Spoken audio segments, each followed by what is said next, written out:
This is one of the most honest interviews that I've had on this podcast, and I speak to Elaine Mackechnie, who is often known as Maths with Mrs. Mac. She is a maths tutor, and she also helps educators who want to upskill to teaching GCSE Maths. And she talks about the real mindset challenges that she hasn't just had to overcome, but ones that she still goes through and that she doesn't really have a solution for yet. She just talks about how it feels and what she does to make herself feel better. And we talk about mindset challenges like imposter syndrome, like who am I to do this? She talks about how the fear of judgment can be really crippling. What will people think? And she even talks about how much she struggles with competition when someone who's doing something similar pops up. So this is stuff that people don't normally say aloud, and I was so grateful to her for being really open. So I hope you enjoy the conversation and do connect with her. I'll pop her links in the show notes. And without further ado, enjoy. So lovely to have you here. We've been meaning to do this for a while. And actually, funny story, you said to me, no, don't invite me. I want to practice pitching to you. Yeah, that's So right. you did actually properly pitch to Yeah, me, didn't you? I did. I thought it'd be my test run of pitching to appear on your podcast. So thank you Well, for accepting me. no problem. Well, I said the answer was going to be yes anyway, but you were like, no, I want to practice. I want to practice. Elaine, please introduce yourself. I'm Elaine, and I am a GCSE Maths tutor. I've been out of school for about 4 years, and I also in the last year have started supporting other tutors into upskilling to GCSE Maths tuition. How many years did you say you've been out of the classroom? I missed that. Nearly 4. 4 years. That's gone fast, hasn't Yeah, it? I know. I think 4 years ago was when we first worked together. So It was 3. It was the end of my first year. It was 3 years ago. Wow. How has that time gone so quickly? Wow, that's amazing. That's when I was trying to get my groups going. Yes, that's right. Oh yeah, that's right. Well, what a journey it has been. And, I've been on some of that journey with you, which I've loved. We're really talking about kind of the challenges with being outside of your comfort zone and trying new things. So I think a good place to start would be to understand a little bit about your journey and how you've had those pressure points where you have gone out of your comfort zone. Yeah, I mean, I think I've spent a large part of my professional life outside of my comfort zone. So, I even back in school, I was originally trained as a modern languages teacher, and then I found myself in a situation where I was going to be out of a job unless I started to take on a different subject, and that subject was maths. So, I had to work really, really hard on upskilling myself to start teaching GCSE Maths. So that happened while I was still in school. Um, and then I moved on with that, and I had a fair few challenges where I ended up having to switch schools because I was suddenly told I couldn't teach maths anymore. They didn't want me to teach maths anymore, but I'd already fallen in love with teaching maths, so I stepped out of my comfort zone again, left a school I was really established in, and went to a different school and taught maths there, and absolutely loved that until I didn't love it anymore for so many reasons that lots of us leave the classroom. And so I took myself out of my comfort zone again, where I'd suddenly become established at that school. And I decided to go it alone, self-employed after 23 years of earning a salary, the usual terror of how am I going to pay the bills? Is anyone going to want me? So straight away thinking, are people really going to pay me for tutoring GCSE Maths, especially when my original qualification wasn't actually in maths? And I've never hidden from that. I'm always really honest with parents about my background. And actually, it hasn't been a problem because largely they understand that I've learnt this myself recently. I've had my own struggles with maths, so I can support learners really well in that way by empathizing with their difficulties. And so I got myself established. Then I started to see if I could build up some groups. And when we worked together before, I got those groups going, and my groups are well established now. And my most recent mindset challenge has been actually now starting to work with other tutors and respond to some of the things tutors were telling me about how they wish they could do it. and actually having to present to my peers, having to train other tutors, other teachers. And I've likened it before to when I was a head of year in school and I had to do assemblies, and I could quite comfortably stand up in front of 300 teenagers, but you put any other teachers in that room and I went to pieces. So starting to present to tutors and other teachers was probably the most scary thing I ever really done. Yeah. So you put yourself out of your comfort zone, and all of a sudden, well, not all of a sudden, but gradually, your comfort zone expands, doesn't it? That's how it works. It does. And you have to sort of find your footing. We have a lot of similarities in our stories because when I was at school, I was teaching computer science and business studies. My degree was in computer science, and I came from a business background because I didn't go from university to teaching. I was a business trainer for a long time. When I then became, and then I dipped into teaching English here and there. It was more when they needed some cover, and I sort of put myself forward because I always kind of wanted to teach English. When I then became a tutor, I was teaching business studies and computer science with this desire to teach English. So similar to you, I upskilled, I taught myself, and I think I really bring that into the lessons because I had to learn what the assessment objectives were. And that feels quite recent. It was about 10 years ago, 11 years ago. Um, and also, I'm a tutor business mentor, but I wasn't that from the start. I wasn't that 10 years ago. I added that to the mix later on. And so, like you said, you're presenting to your peers, and it feels weird in a way because you're saying, well, 5 seconds ago we were equals, and now I'm almost saying, like, I know more than you. Yeah. And And you're paying yeah, me, so I need to get this right. That's a big thing yeah, is, yeah. I can't win, I'm not that I would wing it in a lesson, but there's nowhere to hide. No, and I think also the way I kind of reframed it was that we're actually a community who learn from one another. So, okay, people are paying me to learn. Well, they're not when they're listening to the podcast, for example. But then I have guests on the podcast who have something to share that I can't share, that I don't know. In the Tutors Mastermind, as you've seen, like people are learning from each other and saying, I know how to do this. I'll record a little video demo for you. And so what I'm sort of feeling, what I shifted my feelings to was more, I'm not saying that I'm better than you. What I'm saying is I can help you in this area and you could probably help me in that area. So if I wanted to, for example, switch to maths, well, I could learn from you, but then you've worked with me twice round now for the business side of things. So it's almost like this lovely hub of different people with So many different different things to skills. offer. So many different skills. Yeah, but I do hear you. I understand what you mean by suddenly you're presenting to your peers and it's almost like was it a thought of like what will people think for you? Yeah, God, yeah, definitely for me. What, will I be good enough? Will I make a good job of this? Will people say good things about me? Will I get good reviews? The fear of being judged for me is, I don't know whether it comes from schools and that constant judgment and that EBI. Is always something you could be doing that's better. But sometimes it's just overwhelming. The mindset challenges that you have to overcome to put yourself out there in front of your peers. It's just, I mean, and I've got used to it, but it's still not easy. And Yeah. sometimes I still have a moment where I'm like, a gasp moment where I think, oh my God, have I done something wrong? I'm going to look really, really stupid. But Yeah. they're all great Yeah. tutors. They're Yeah. all lovely people. So they're all really Yeah. understanding. And, Yeah. it's never been a thing. Well, I think as an industry, generally speaking, it's a really nice industry to be a part of because we're wired to help Yeah. and we're wired to support. And so that tends to be the first response. But when you shift into, okay, I now help tutors, the dynamic does shift a little bit. You do see other behaviors, for example, from those same people. And it's understandable because the dynamic has shifted, that relationship has kind of Yeah. shifted. Yeah. You mentioned, so before we recorded, we had a quick chat and you said you were happy to be really open and honest, which I really appreciate, about some of those mindset struggles, even though I know that, they probably make you feel quite vulnerable. So, first, before we dive into that, I want to say thank you because anyone who's listening can probably relate to either all of it or parts of it.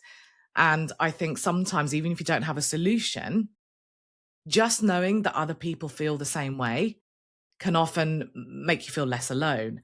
So instead, in terms of mindset challenges that doing this and pulling yourself in, putting yourself outside of your comfort zone, we talked about three main things. We talked about imposter syndrome.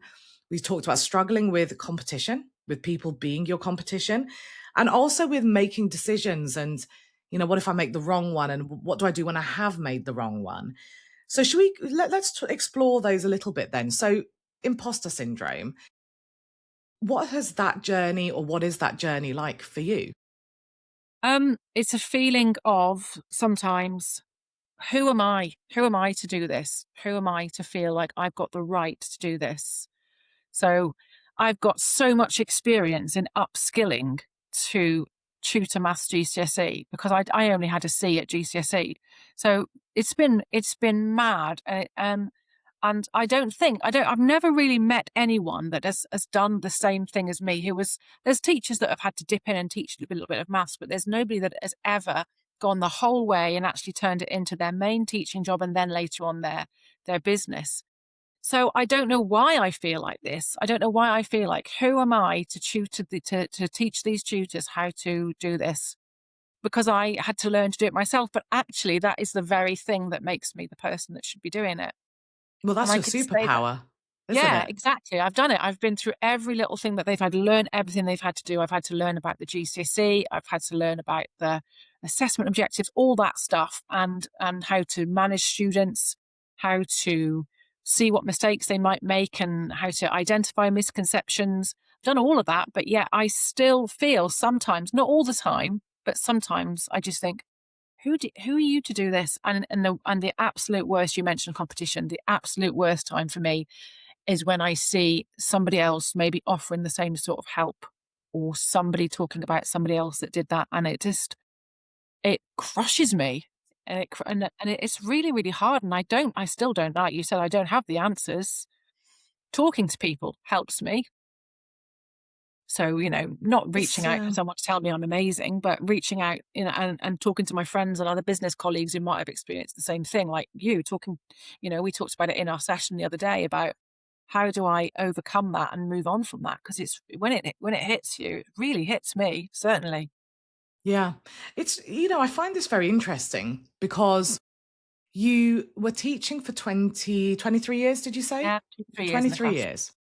You entered the tutoring industry 4 years ago. So it was during a time where it was a booming industry. I mean, it's booming now, but it really took a turn.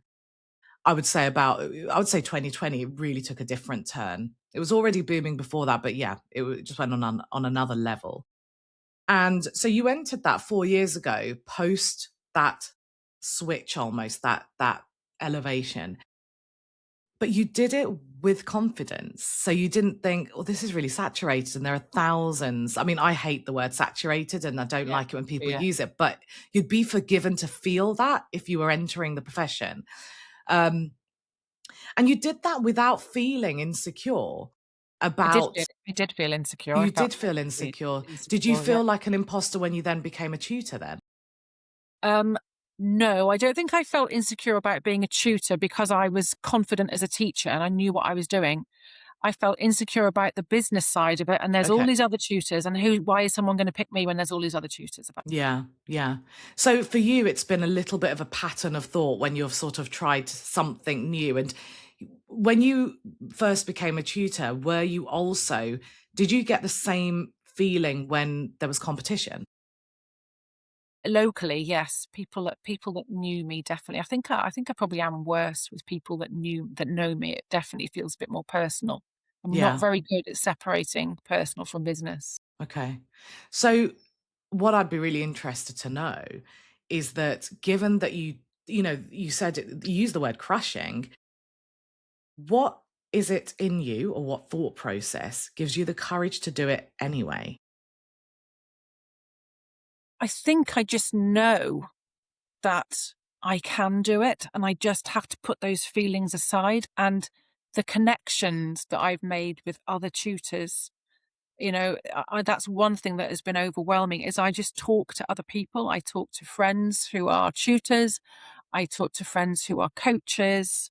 I talk to friends who I've just met along the way, and they and I don't like to do it in a way that's, "Oh, please tell me I'm great," because then that's not what I want. What I want is them to say, "This is perfectly normal," and be really, factual about it and point out the facts and think that, and then that's what really helps. I think that's really what helps me the most, is when something comes along that rocks me a little bit, is there'll be something to balance it out as well.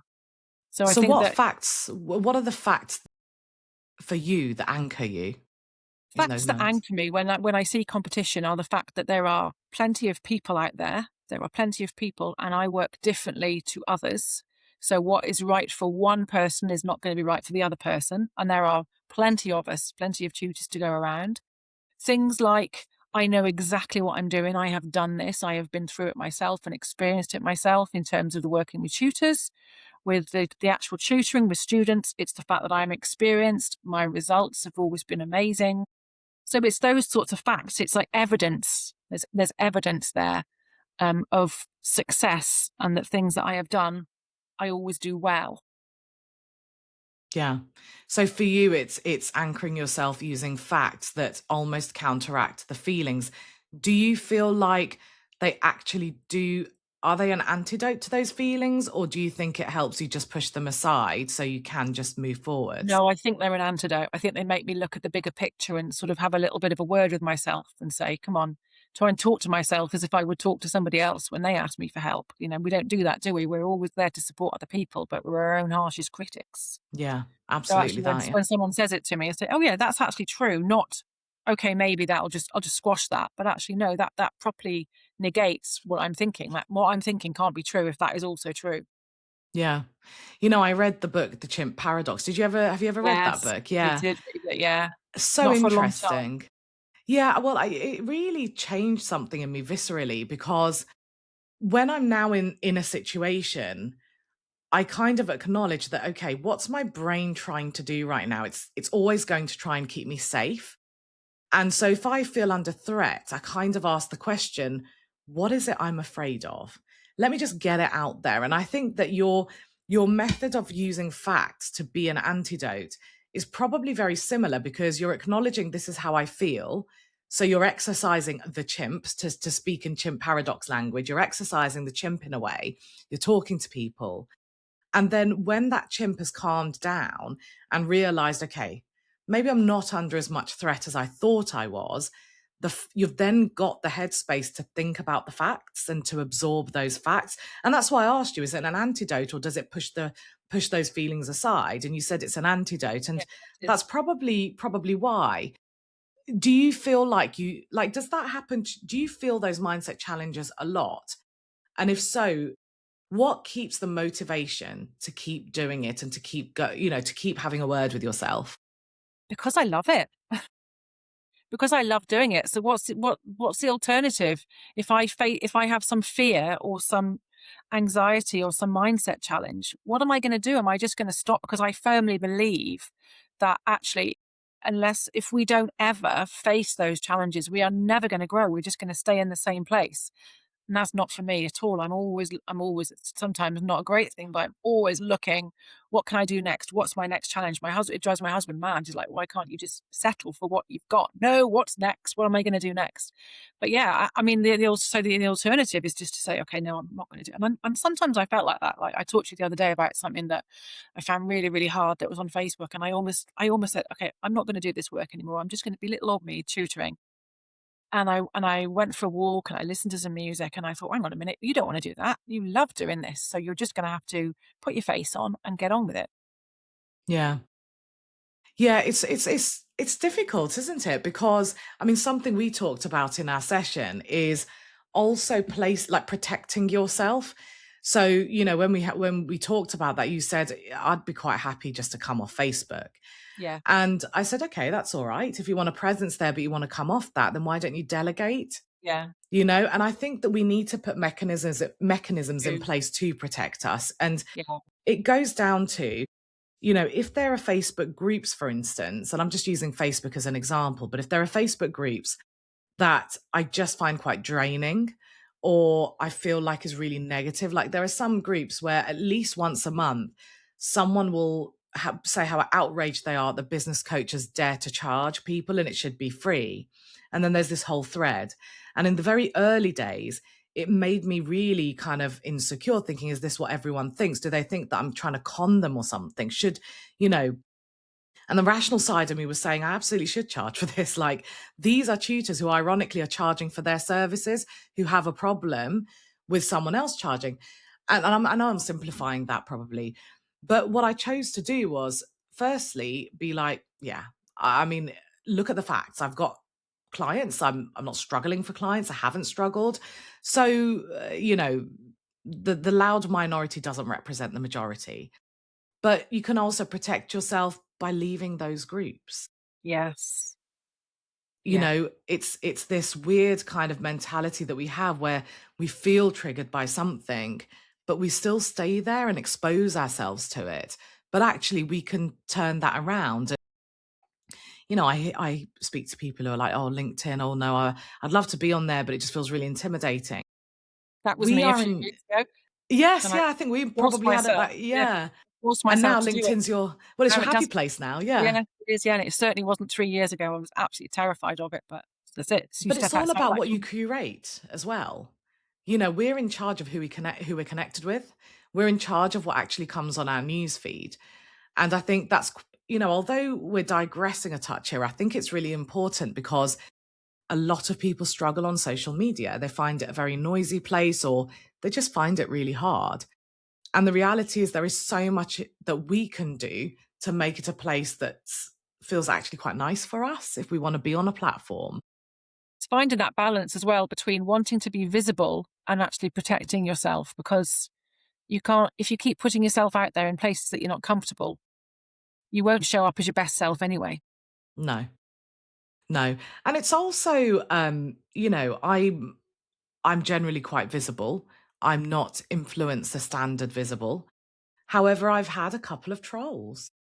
Yeah. I had someone who fat shamed me underneath one of my videos, and it was a complete stranger, but I've also had public, attacks, if you like. And when I look at other people who are really, really massive audiences and they talk about the trolls and the scams and it puts you off. Yeah. You're just like, do you know what? Maybe I just won't be visible at all. Yes, And exactly.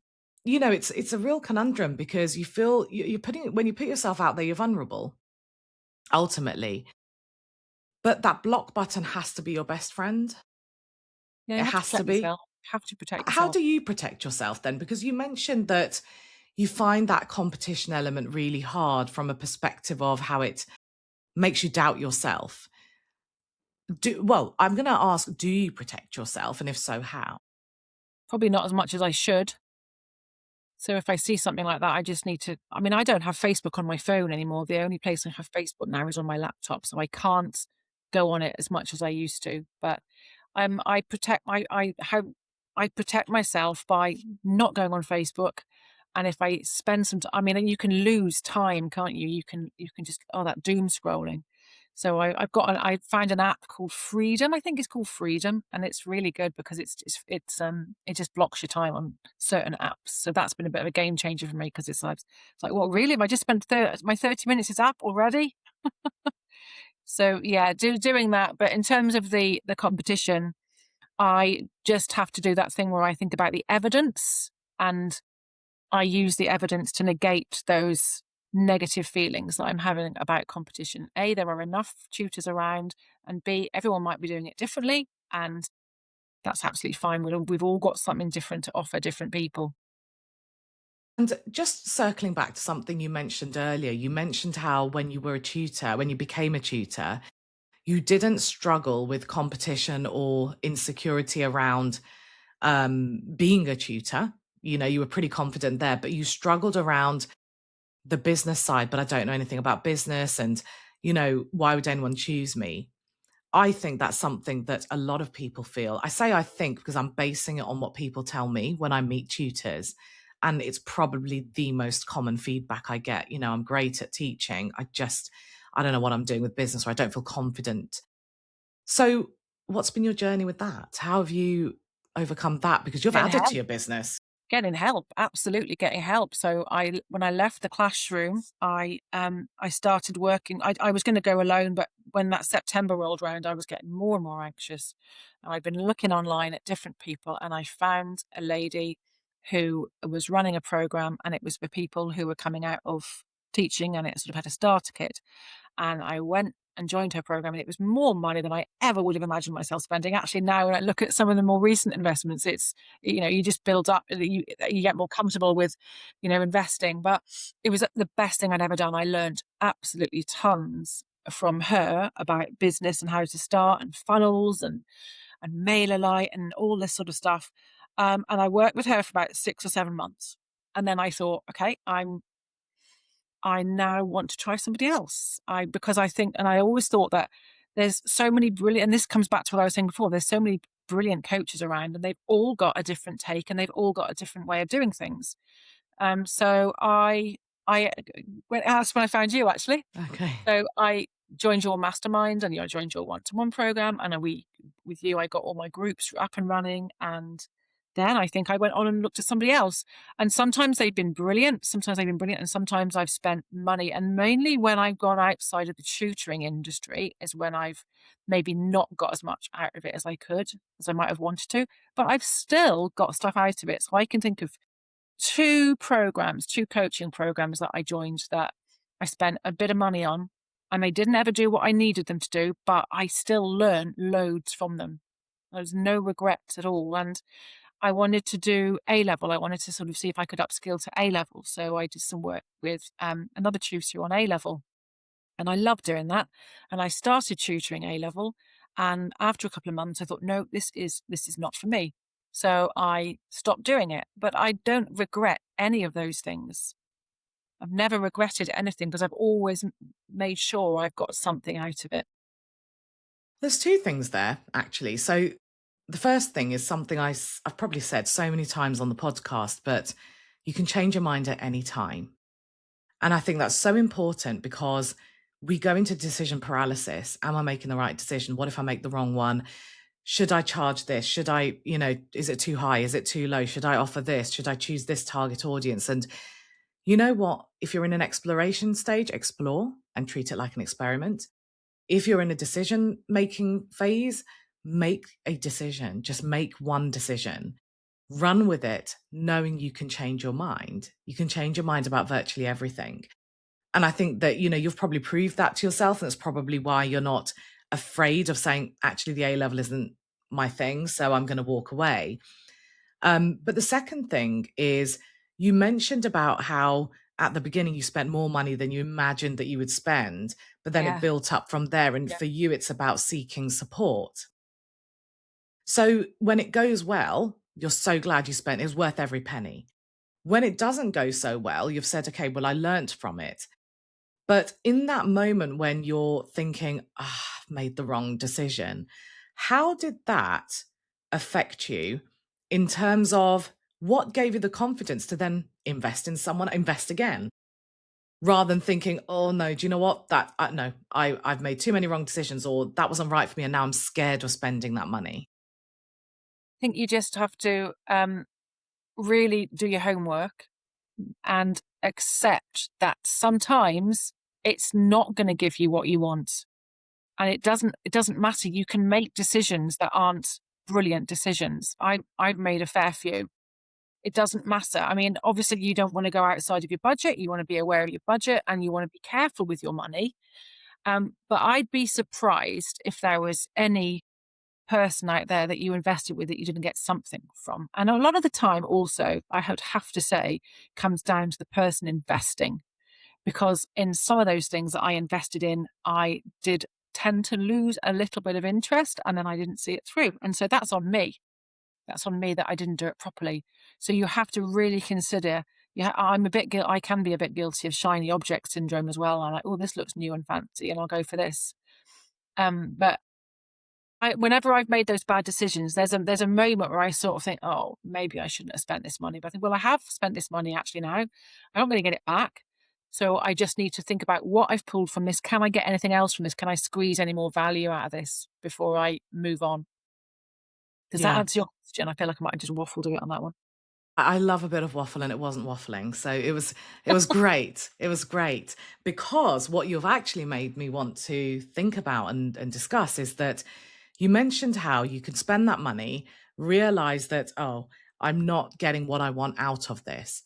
But what I've experienced is that what people want can also change. So I've recorded a podcast episode about it, and I can't remember if it's been released yet or not. I think it has actually. I think it was the one that you emailed me about, the money one. Yeah, Um, that was last week's, yeah. I think it was in that one. And what that is that when you invest money, very naturally, you think, am I going to make back that money? But sometimes that's not actually what you need. Your return on investment isn't as tangible. If you walk away from something saying, do you know, I feel really confident that I've really built the foundations and I know the payoff's actually going to come later, or I finally have made this decision and brought it to life and I was procrastinating and struggling so much, that's what you're paying for.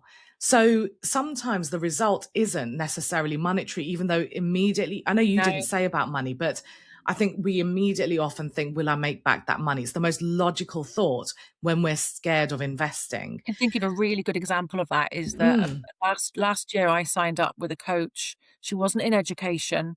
She was very big on LinkedIn, and it was all about LinkedIn, and it was your ideal client. And I was really interested in it. And I signed up with her, and I didn't ever get, I did quite a lot of it, and I joined quite a lot of the calls. But one thing I got out of it is my mindset around selling and some interesting. training that took place on the fact that when you are, so stop thinking about it as selling, and think about it as what you are offering that person. And you could be just the person that person needs. You could be just you could offer just the service that that person is looking for.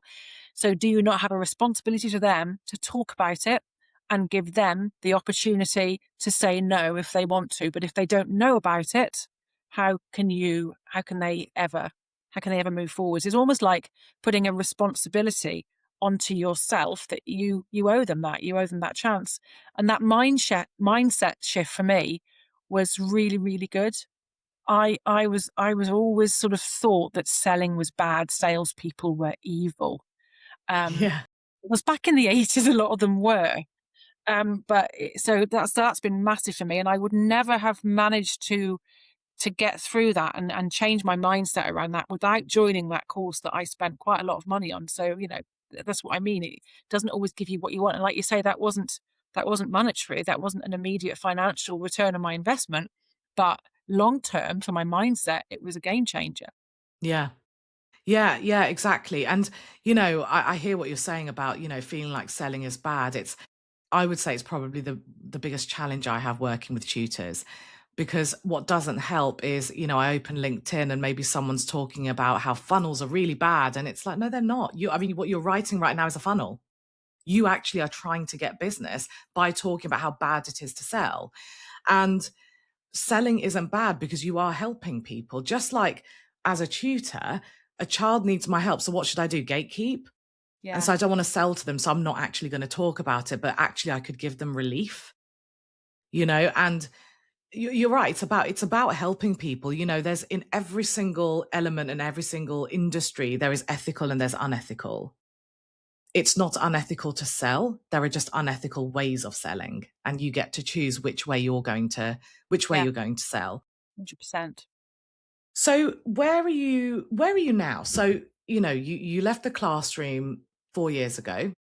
Yeah. In that space of time, you've gone through a real journey where you've set up your tuition business. You got your groups up and running, which is exactly what you wanted. You have launched helping other tutors upskill with maths. So I'll say educators actually, because sometimes you work with teachers. Where are you now in terms of your mindset? And now that you have got some evidence, you've done a few cohorts, you've got some successes under your belt. How do you feel? I feel I feel like I have a right to do this. I've been doing it and doing it well now for over a year. I've got a whole stream of wonderful testimonials and people that have loved working with me and have come back for more. My tuition business is almost now at the stage where it's running itself. I'm not having to do any advertising in that. My word of mouth is doing its work. So I'm able to focus on the work with tutors, and I just want to, and I also like, I'm saying, okay, where am I going to go next? I've run the course a few times now, as you know from our work together recently, is I want to try and see if I can start to claw back a bit more time for myself. So thinking about how I could make these courses more of an evergreen option, to maybe give myself a bit of breathing space, because the last year has been intense with creating the courses, responding to feedback and improving them, and rejigging everything. It's been massive, and I'm ready to maybe take a bit of a step back and have a bit of time for me and my family now as well. Yeah. In And terms of actually, mindset, I think that in terms of yeah. mindset, I think I'm always gonna have wobbles, and I just have to learn how to cope with them. Mm, That's just who I am. yeah. Well, I think we all are, aren't we, really? Yeah. And it's fight or freeze. Yes. How are we going to cope with them? Something that I find very interesting, because I met you kind of 3 years ago, is that this is probably the first time I've heard you properly say I'm going to put myself first. No, it's taken me this long. Well, I mean, it takes people a really long time, because, saying it out loud is one thing as well, But I love that that's really your motivation and that's what you're behind. Something that I think would be quite interesting to sort of end our episode on is this concept of bad feedback. So you Yeah. talked about how you look at evidence and you've got all these great testimonials, but what if something negative comes up? And this is a two-pronged question. What if something negative comes up? But also, how do you cope with putting boundaries in place instead of being held hostage by the fear of a bad review? That's such good questions. Well, I did have a negative feedback when I did my course in September, my second run.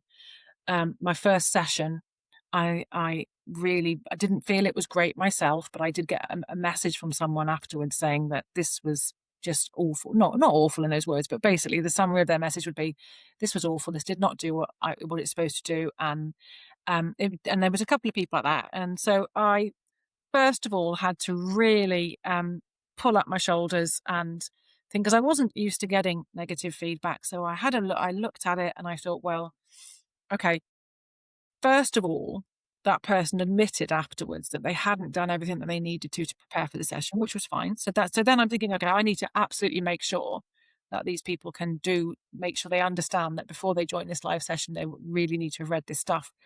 But equally, I could still see that there was stuff I should have done differently as well. So I made sure I changed it. So my recent one has been quite different. So it's responding to feedback, and it's just not taking it personally. And I think that's something as tutors and former teachers we find so hard to do. And I actually run a second business. You may not even have known this, but I have a holiday let business, Mm, and so I'm used to getting some negative reviews on that as well, and they still sting. You just have to almost put an imaginary wall between you and the business. That is a review of the business. I am part of the business, and it's my responsibility, but it's not a personal attack on me. What can I do to make sure that next time this doesn't happen? If someone says that session on my course, if two or three people, to be fair, say that session on my course went too fast and they couldn't keep up and they felt lost, I need to take that into consideration, and I need to do something differently the next time. So there's that part of it, but there's also keeping in mind this is not a personal attack on me. That is something I'm getting better at. That is, I mean, with the Airbnb business, you get very mixed reviews sometimes. So I've probably had a little bit more experience doing that, but you just also think you're not gonna ever please everybody. You can look at some reviews on anything on Amazon or whatever, and it can be the most wonderful product, but it's never gonna have 10 out of 10 reviews because somebody will not be happy with it. yeah. And, I think what you're saying is true, is trying to separate it. It's really, really hard. I mean, it's so hard not to take it personally, because we work in a very human, relationships led industry. Yeah, And sometimes it feels personal. But I think something you said that's very important is that, and you mentioned it earlier, is that the learner also has to take responsibility. And yeah, often people don't. yeah, They don't, because that's holding a mirror up to yourself is really hard. And just like if someone gives you some negative feedback, holding a mirror up to yourself is really hard. It's really hard for them to hold a mirror up to themselves. It's much easier to blame someone because they've paid yeah, for something. yeah. putting the onus on the learner is so crucial. But then we can also help with that. Like yesterday, we talked about a possible tech-based solution to make sure that people do the pre-work, so you're not in that situation again, for instance. So we can facilitate that. But, I do think it's important not to be scared of bad Yeah, reviews. so I didn't really answer that part of your No, question that's about okay. protecting yourself before. So I think you just have to hope that if people don't tell you that they're not happy before they post that review, then there's sure, you can ask them, you can just keep checking in. So for example, if I take on a new student, they'll have a couple of lessons, and then I'll always make sure I go to the parent, how's it going? How are you finding it? And the same with my courses, always doing that.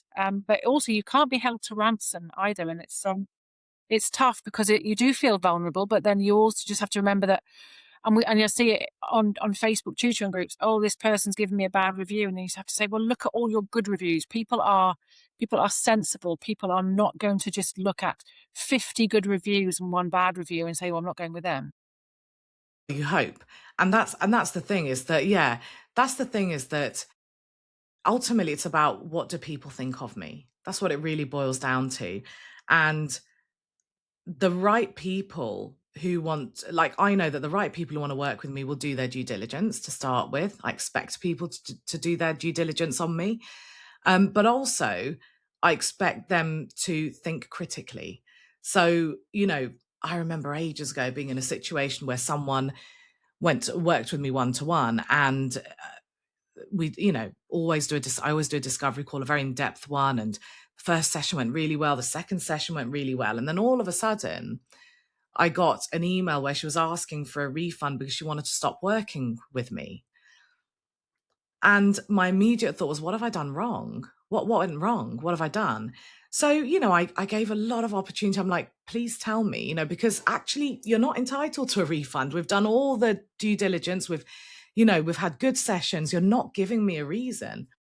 And she just kept saying that, actually, I've realized that I need someone in person. It's not online. I love everything you do. So I just had to give a very token refund, just as a Yeah, goodwill. because she But always they knew it was going to be online. always, and we'd had really good sessions. So couldn't help but feel that there was something she wasn't telling me. And to this day, I still think that. No. However, there was this fear afterwards that, what if she spreads the word and people don't know what really happened? What if she tells people a story that isn't actually accurate based on what happened? And what are people going to think? And the reality is that we are always vulnerable to that. And the only way to eliminate it is to stop doing what we're doing. Yeah, that's it. That's actually the only way to eliminate Yeah. it. Otherwise, we just have to hope that the right people who come into our world do think critically. They do think maybe there's a context, or this, everything I know about Sam, that sounds really odd. Why, like, are you? So you just have to hope. And then there will be some people who make a judgment based on something they shouldn't make a judgment on, or they make a judgment. So, maybe those clients who are like, you went too fast, maybe in their minds, they're like, oh no, Elaine's not very good at this. But then for that, you've got 50 other people who have told me, actually, some of them, how amazing your course is. I work with some of the people who have been on your course. So balancing that out is hard. Elaine, thank you so much for having such an open and honest conversation about really difficult topics, because some of them you're feeling them right now, Yeah. but also there's no clean solution. No, There really is no clean solution to this. Mindset is make or break. Yeah. It really is. Our What's mindset's the so alternative? important. What's the Yeah. alternative? You go and Yeah. sit in a dark room on your own and not do anything. Yeah. And I think the hardest thing, I think where you've shown the most resilience is how you do hold a mirror up to yourself. I think that's the hardest part for all of us. It's much easier to blame someone else than to really ask yourself, have I done everything I could? Have I taken responsibility? And that's from both sides of the coin, whether you are the deliverer or whether you are the Yeah. learner. Yeah. So thank you so much, Elaine. Elaine, Thanks for I'm going having to us. pop, no problem, I've loved it. I'm going to pop the links to your course in the show notes. So if Okay. anyone is Thank you. interested in seeing, no problem. If anyone's interested in seeing what Elaine does, a little bit more about her maths upskilling courses, they will be in the show notes. Elaine, are there any last thoughts that you'd like to leave listeners, viewers on before we wrap up?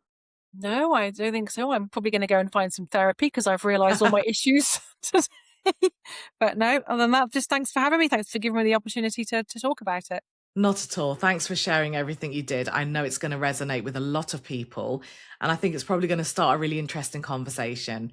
Elaine, thank you so much. Thanks, Anne.